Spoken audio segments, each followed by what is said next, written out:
Hi friends, welcome to our channel. మనం already DMM first unit గురించి చెప్పుకుంటున్నాం కదా. దాంట్లోని ఈ టాపిక్స్ అనేవి కంప్లీట్ చేసుకున్నాం. పార్ట్ 1లో ఆ టాపిక్స్ అన్నీ డిస్కస్ చేశాను. ఎవరైనా వీడియో చూడకపోతే ఒకసారి చూడండి, లింక్ అనేది డిస్క్రిప్షన్లో ఇచ్చాను. ఓకేనా. రిమైనింగ్ టాపిక్స్ అనేవి మనం ఈ వీడియోలో డిస్కస్ చేద్దాం. వీడియోని మాత్రం చివరి వరకు చూడండి, అప్పుడే మీకు క్లారిటీగా అర్థమవుద్ది. ఓకేనా.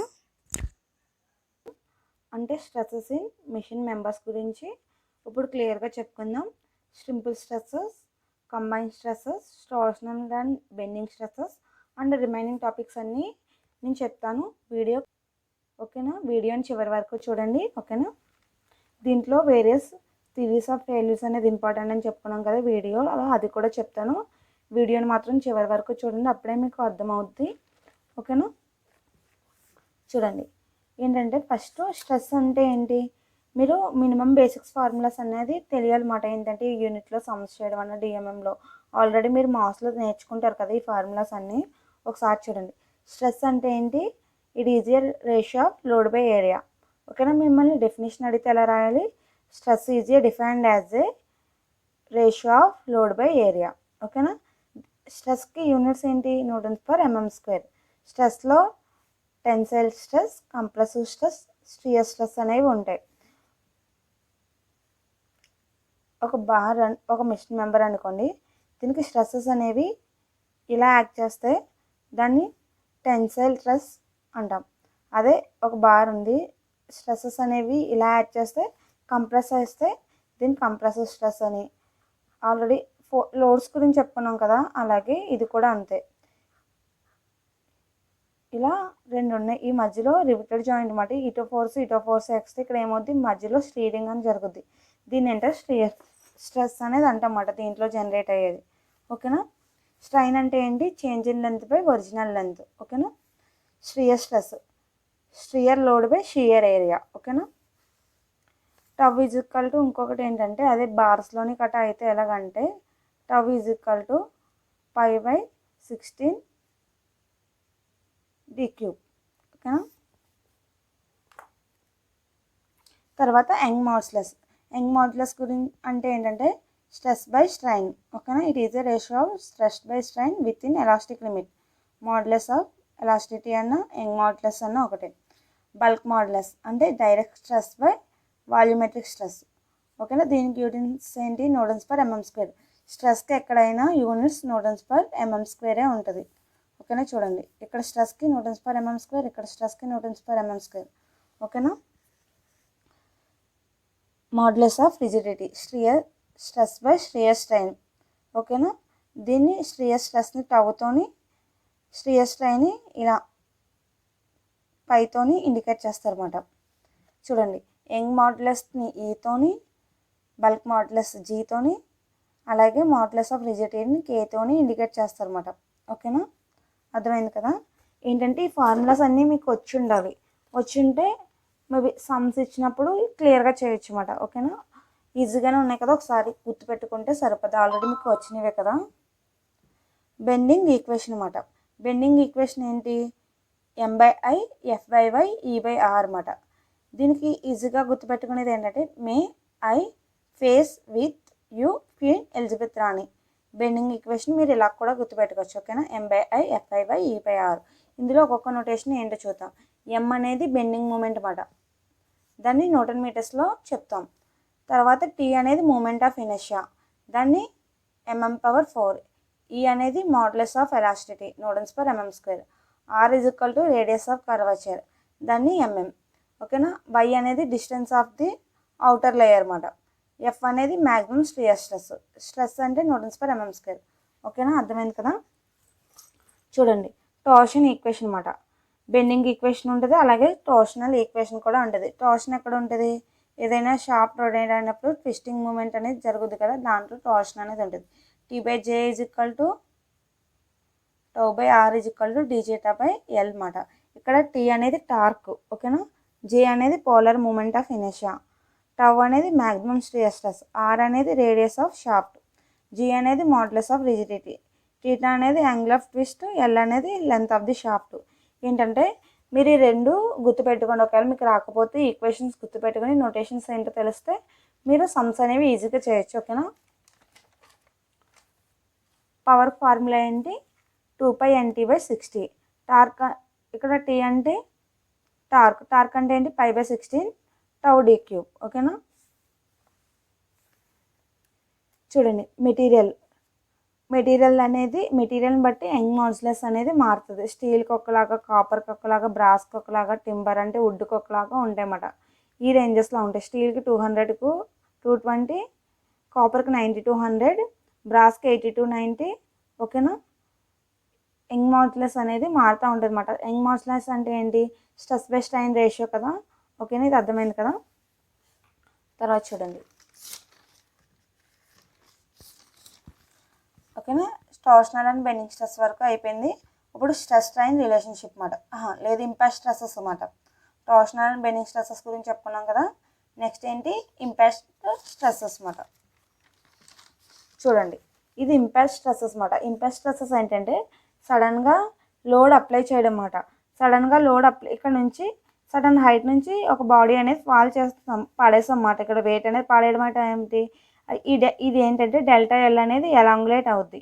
ఇక్కడ నుంచి ఇక్కడ వరకు ఉన్న హైట్ని హెచ్ గాను, ఈ మధ్య గ్యాప్ని ΔL గాను, మొత్తం లెంత్ని L గాను చూసుకున్నమాట. అర్థమైంది కదా. ఇంపాక్ట్ లోడ్ అంటే సడన్గా లోడ్ వేయడం అన్నమాట కాంపోనెంట్ మీద. ఓకేనా. దీంట్లో స్ట్రెస్ అడిగితే P/ρ ఈ ఫార్ములా ఉంది కదా, ఇది తీసుకుంటాం అన్నమాట. దీంట్లో P అనేది లోడు, E అనేది యంగ్ మాడ్యులస్, L అనేది లెంత్. ఓకేనా, అర్థమైంది కదా. హెచ్ అనేది ఇది, ΔL ఇది. ఓకేనా. ఓకే, ఏంటంటే ΔL అనేది లేదు, వెరీ స్మాల్, నెగ్లెజిబుల్గా చేస్తే అప్పుడు స్ట్రెస్ ఫార్ములా ఏమవుద్దంటే స్ట్రెస్ =2EPH/AL అవుద్ది. ఓకేనా. అలా కాకుండా హైట్ 0 అవ్వకపోతే ఏమవుతుందంటే σ² 2π/A సడన్లీ అప్లై లోడ్కి. ఇంపాక్ట్ లోడ్ అయిపోయింది కదా. ఇప్పుడు నెక్స్ట్ వీటి గురించి ఏంటంటే మినిమం తెలుసుకుంటే సరిపోద్ది. ఓకేనా, ఇవన్నీ మీకు మార్క్స్లో వస్తాయి కదా. నెక్స్ట్ టాపిక్ ఏంటంటే stress strain relation diagram for ductile materials అన్నమాట. Stress strain relation diagram for ductile materials. ఓకేనా. డక్టైల్ మెటీరియల్స్ అంటే ఏంటి? మనం ముందు చెప్పుకున్నాం కదా, టెన్సైల్ స్ట్రెస్ అనేవి బేర్ చేస్తాయి అన్నమాట. ఓకేనా. ఇప్పుడు ఇదేంటి? ఎక్స్ యాక్సిస్లో స్ట్రెయిన్, వై యాక్సిస్లో స్ట్రెస్ అనేవి తీసుకున్నాం. ఓకేనా. ఇప్పుడు ఏంటంటే ఒక బార్ మీద మనం లోడ్ అనేది అప్లై చేస్తున్నాం అన్నమాట. లోడ్ అప్లై చేసినప్పుడు ఏంటంటే ప్రపోర్షనల్ లిమిట్ దగ్గర లోడ్ అప్లై చేస్తూ ఉంటే అది ప్రపోర్షనల్ లిమిట్ వరకు వెళ్ళిందన్నమాట. ఆ తర్వాత ఏంటంటే మనం ఇంకా లోడ్ అనేది ఇంక్రీజ్ చేస్తూ ఉన్నప్పుడు ఏంటి? పాయింట్ బి అంటే ఎలాస్టిక్ లిమిట్ అన్నమాట. పాయింట్ బి వరకు వెళ్ళింది. ఏంటంటే మనం ఇక్కడ లోడ్ అనేది రిమూవ్ చేసేస్తే ఆ కాంపోనెంట్ ఏమవుద్ది? నార్మల్ స్టేజ్కి వచ్చేస్తుందన్నమాట. మనకు మిషన్ మెంబర్ అనేది లోడ్ అనేది బి పాయింట్ దగ్గర కానీ రిమూవ్ చేస్తే నార్మల్గా వచ్చేస్తుంది. తర్వాత ఈల్డ్ పాయింట్ అన్నమాట. మళ్ళీ ఇంకా మనం లోడ్ పెంచుతూ ఉంటే అదేంటి? ఈల్డ్ పాయింట్ వరకు వెళ్ళింది. ఇక్కడ ఏంటంటే ప్లాస్టిక్ డిఫార్మేషన్ అనేది జరిగిందన్నమాట. మళ్ళీ ఇక్కడ సి దగ్గర మనం లోడ్ రిమూవ్ చేసేసినా సరే అది నార్మల్ స్టేజ్కి వెళ్దు, మళ్ళీ అలా నెమ్మదిగా డీకి వచ్చేస్తుంది. ఇంకా లోడ్ పెంచాం.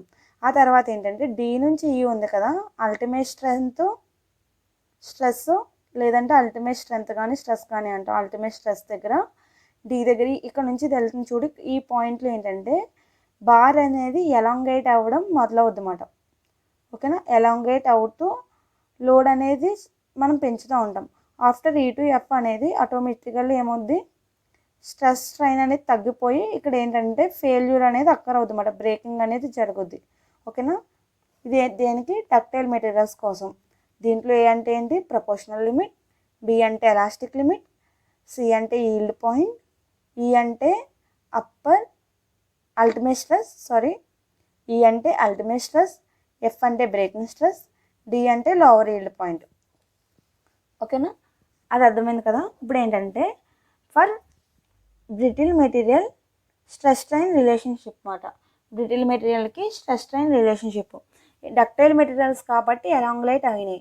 అదే బ్రిటిల్ మెటీరియల్స్కి వచ్చేటప్పటికి అలా ఏముండదు. లిమిట్స్ ఆఫ్ ప్రపోర్షనాలిటీ దాటిన తర్వాత బ్రేకింగ్ పాయింట్ వచ్చేస్తాయి.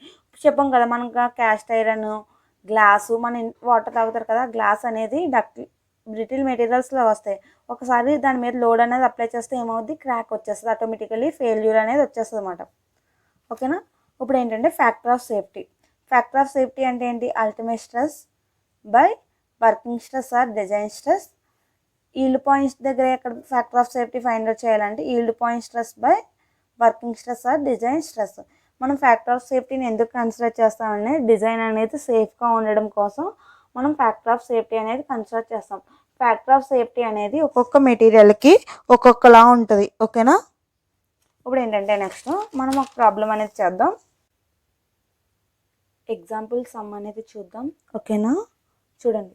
The following data refer to the mild steel specimen tested in a laboratory. ఒక మైల్డ్ స్టీల్ స్పెసిమెన్ అనేది మనం టెస్ట్ చేసామంట. దాని యొక్క diameter of the specimen is equal to 25 mm. D is equal to ఎంత? 25 mm. Length of the specimen ఎంత? 300 mm. ఓకేనా. Length ఎంత? 300 mm. Extension under a load of 15 kN. ఏంటంటే 15 kN అప్లై చేసినప్పుడు అది ఎంత అంటే ఎక్స్టెండ్ అయింది? 0.45 mm. ఓకేనా. లోడ్ ఎట్ ఈల్డ్ పాయింట్ ఎంత? 127.65 kN. ఓకేనా. లోడ్ అనేది ఇచ్చారు. Maximum load 208.6 kN. Length of the specimen ఎంత? ఆఫ్టర్ పేలు ఎల్ఎఫ్ మాట 375 mm. నెక్ డయామీటర్ ఏమో 17.75 mm మాట. ఓకేనా. ఇవన్నీ ఇచ్చారు కదా. మీరు ఇచ్చినప్పుడు గివెన్ డేటా అనేది కంపల్సరీ రాసుకోవాలమ్మా. ఎందుకంటే మీకు సమ్ 7 మార్క్స్ ఇస్తే గివెన్ డేటాకి 1 మార్క్ అన్నా ఉంటుంది. 10 మార్క్స్ 14 మార్క్స్కి ఇచ్చేస్తే డైరెక్ట్గా మినిమం 2 మార్క్స్ అయినా సరే గివెన్ డేటాకి ఉంటుంది. మీరు గివెన్ డేటా అనేది నీట్గా నోట్ చేసుకుంటే మనకి ఏమి ఇచ్చారు, ఏం ఫైండ్ అవుట్ చేయాలనేది తెలిసిపోద్ది. మనం ఏమేమి ఫైండ్ అవుట్ చేయాలి?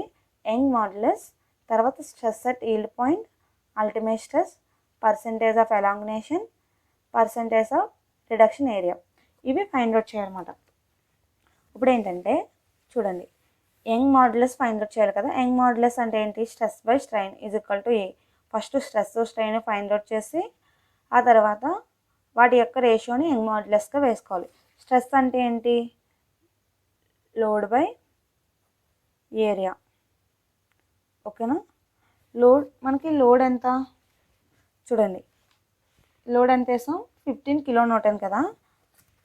15 × 10³ అంటే 10³ ఎందుకు రాసానంటే న్యూటన్స్లో రాసుకున్నమాట. 15 × 10³. ఇంకేంటి? ఏరియా అనేది కావాలి మనకు. డయామీటర్ అనేది ఇచ్చాడు కాబట్టి మనం ఏరియా అనేది ఫైండ్ అవుట్ చేయాలన్నమాట. ఏరియా ఫార్ములా ఏంటి? చూడండి, ఏ ఈజ్ ఈక్వల్ టు π/4 d² అన్నమాట. 5/4 ఇంటూ d² ఎంత? చూడండి, d² ఎంత? d అనేది 25 mm కదా. 25 హోల్ స్క్వేర్ అన్నమాట. చూడండి, క్యాల్సిలో చేయాలి మనం.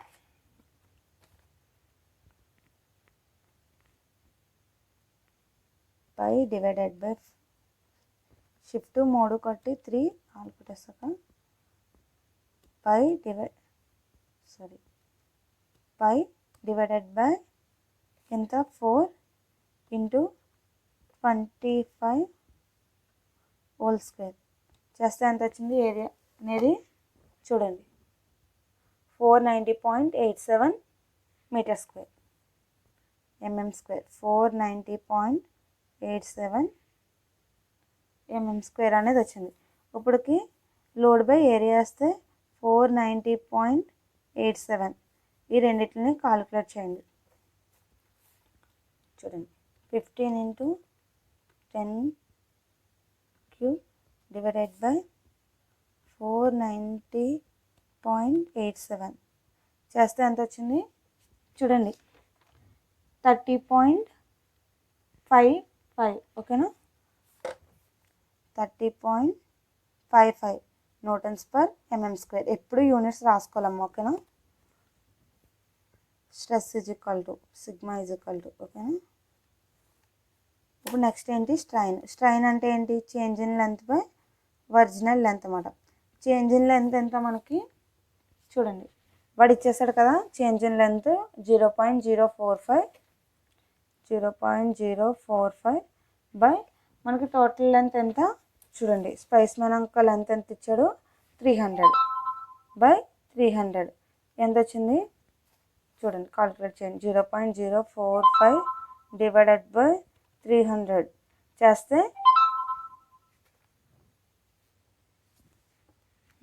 చూడండి మనం క్యాలిక్యులేటర్లో చేస్తే 1.5 ఇంటూ 10⁻⁻4 వచ్చింది కదా.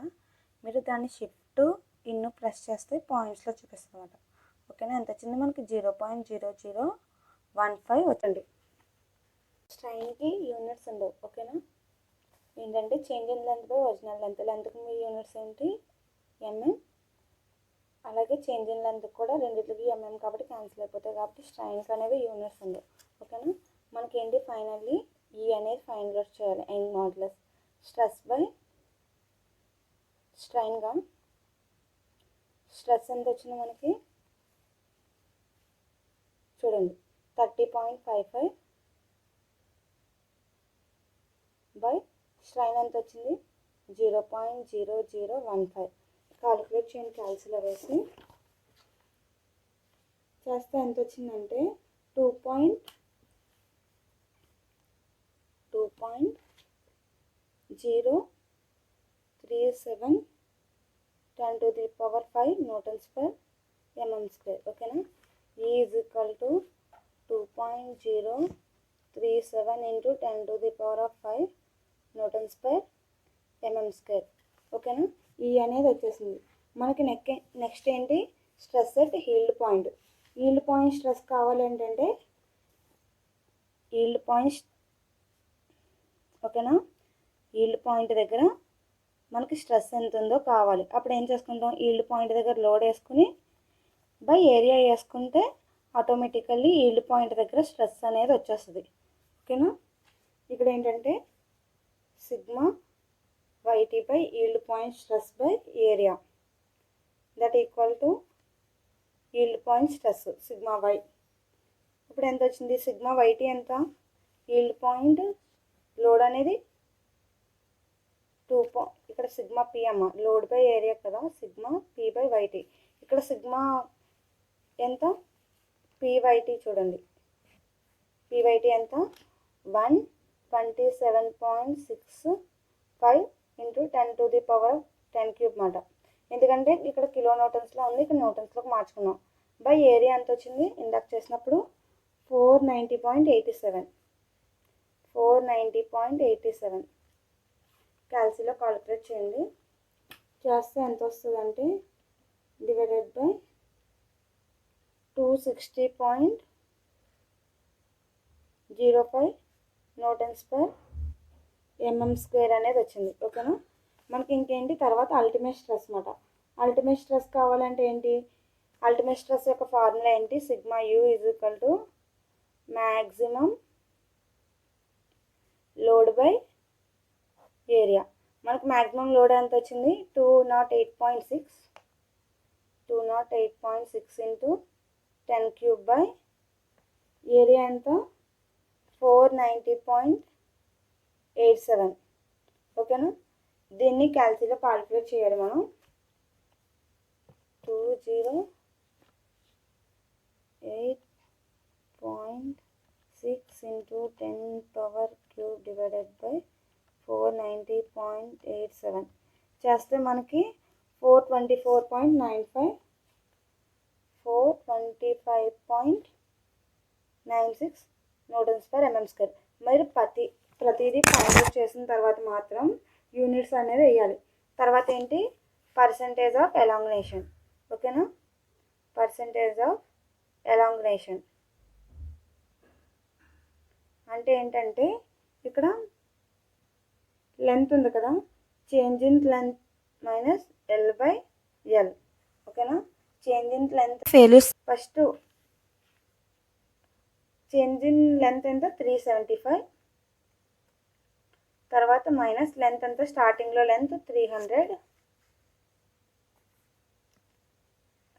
బై 300 స్టార్టింగ్ లెంత్, ఇది పెరిగింది ఎంత 375 ఇంటూ 100 అన్నమాట. పర్సంటేజ్ కదా, అప్పుడు ఎంత అయింది చేస్తే 25% వస్తుంది. ఒకసారి మీరు కాలిక్యులేట్ చేయండి. ఓకేనా, ఇప్పుడు పర్సంటేజ్ ఆఫ్ రిడక్షన్ అన్నమాట. రిడక్షన్కి వచ్చేటప్పటికి మనం డయామీటర్స్ కన్సిడర్ చేసుకుంటాం. d² minus d² by d² అన్నమాట ఇంటూ 100. మనకి స్టార్టింగ్ డయామీటర్ ఎంత 25, చూడండి, స్టార్టింగ్ డయామీటర్ 25 మైనస్ ఇంకేమైంది, తర్వాత నెక్ డయామీటర్ అనేది మారిందని చెప్పాడు కదా, ఇది ఓకేనా. 17.75 బై మొత్తం ఇదంతా 25 స్క్వేర్, అన్నిటికీ స్క్వేర్లు ఉన్నాయి. ఒకసారి క్యాల్సిలో వేసి కాలిక్యులేట్ చేయండి. అప్పుడు ఎంత వస్తుందంటే 49.59% అనేది వస్తుంది. ఓకేనా, అర్థమైంది కదా. ఏంటంటే సమ్స్ అనేవి ఇలా ఇస్తాడు, ఇలా ఇస్తే మనకి మినిమం బేసిక్స్ ఫార్ములా తెలిస్తే మనం సమ్ అనేది ఈజీగా సాల్వ్ చేసవచ్చు. ఓకేనా. నెక్స్ట్ ఫ్యాక్టర్ ఆఫ్ సేఫ్టీస్ ఇవి ఉన్నాయి కదా, సిరీస్ ఆఫ్ ఫెయిల్యూర్స్ గురించి నెక్స్ట్ వీడియోలో చెప్తాను. ఓకేనా. దీంట్లో ఏంటంటే ఇంకా మిగిలిపోయిన టాపిక్స్ ప్రిఫర్డ్ నెంబర్ అనమాట. ప్రిఫర్డ్ నెంబర్ అంటే ఏంటంటే preferred numbers are defined as the series of numbers used to decide the parameters of any product. Preferred number ఏం చేస్తుందంటే ఏ కాంపోనెంట్ యొక్క పారామీటర్స్ అయినా డిసైడ్ చేయడానికి ఉపయోగపడుతుంది. అవి ఏంటంటే పవర్ ట్రాన్స్మిషన్ కానీ, కెపాసిటీ కానీ, స్పీడ్ కానీ, లోడ్ కానీ, ఇంకా క్యారింగ్ కెపాసిటీ, సైజ్, డయామీటర్, ఇవన్నీ కూడా మనకి తెలుస్తాయి అన్నమాట. ఓకేనా. ఈ ప్రిఫర్డ్ నెంబర్ యూజ్ చేయడం వల్ల మనకి ఏదైనా కనిపెట్టచ్చు. ఏంటంటే preferred numbers are employed to function of component. మనకి ఆ కాంపోనెంట్ యొక్క ఫంక్షన్ బట్టి, ఇంకా యూజ్ ఆఫ్ ప్రోడక్ట్, ఆ ప్రోడక్ట్ని మనం యూజ్ చేయడాన్ని బట్టి, అన్నిటిని బట్టి కూడా కాస్ట్ ఆఫ్ ప్రోడక్ట్ అన్నిటిని బట్టి మనం ప్రిఫర్డ్ నెంబర్ అనేది చెప్తామన్నమాట. దీనివల్ల ఏంటంటే స్టాండర్డైజేషన్ అనేది ప్రిఫర్డ్ నెంబర్ వల్ల మనం స్టాండర్డైజేషన్ చేయొచ్చు అన్నమాట ప్రోడక్ట్ని. అంటే మినిమం సైజ్ది డిఫర్ది. ఇప్పుడు ఏంటంటే ప్రొడక్ట్స్ అనేవి డిఫరెంట్ సైజ్లో చేయకుండా ఒకటి స్టాండర్డ్లో తయారు చేసేలాగా ఈ ప్రిఫర్ నెంబర్ అనేది మనకి యూజ్ అవుతుంది అన్నమాట. ఇవి ఏంటంటే డిఫరెంట్ ప్రిఫర్ నెంబర్స్ ఉంటాయి, దానికి ఇది మాట. ఓకేనా.